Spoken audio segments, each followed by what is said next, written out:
Entre Peugeot et le rallye, c'est une longue histoire d'amour. Il y a eu les belles épopées au plus haut niveau et il faut également souligner les efforts faits par le constructeur sochalien pour l'éclosion des futurs champions par le biais de ces formules de promotion.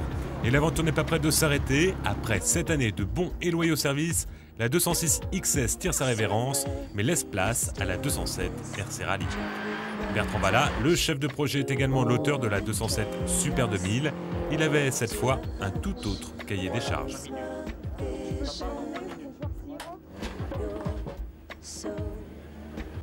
En fait, on est effectivement parti de ce qu'était donc de pouvoir exploiter le maximum les qualités de base de la 207 RC, et de ne la faire évoluer que sur les éléments qui sont nécessaires à sa performance en rallye. Le moteur 1,6 litre THP, c'est un moteur qui a beaucoup de couple, qui est relativement puissant pour une formule de promotion, puisqu'on est à 180 chevaux. On a beaucoup de couple, une plage d'exploitation très large, donc il pardonne bien les erreurs, il est facile à doser et je le répète, il est entièrement de série. En qualité de pilote officiel maison, Stéphane Sarrazin s'est attelé à la mise au point de la petite dernière. Que ce soit au volant ou plus encore à ses côtés, on est bluffé par le résultat de l'ensemble sur le circuit de Dreux. Écoutez plutôt l'enthousiasme avec lequel Stéphane décrit le comportement de la voiture.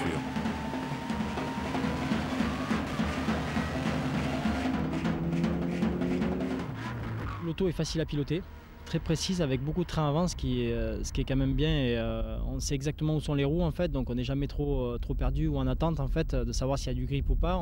On arrive bien à ressentir ce feeling là, ce qui est important pour le rallye je pense. Et elle est sincèrement homogène, c'est-à-dire qu'il y a un bon châssis, il y a de la puissance, du couple surtout, une boîte qui est sympa, qui est facile, qui est rapide. Donc le compromis de tout ça fait que je pense qu'elle fera des temps et ça va aller très vite en rallye.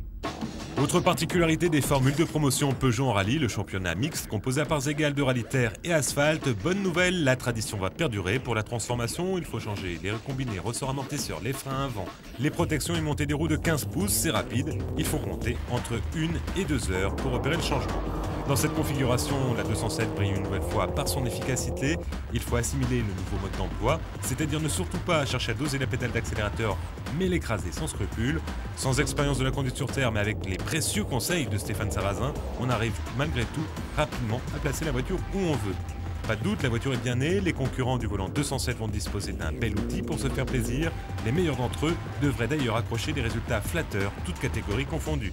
Avant cela, ils devront monter le kit comprenant une caisse avec arceau soudé, une boîte de vitesse à crabot, le faisceau électrique et le boîtier spécifique, les amortisseurs et enfin les freins Peugeot Sport. De quoi s'occuper avant le début de saison 2009.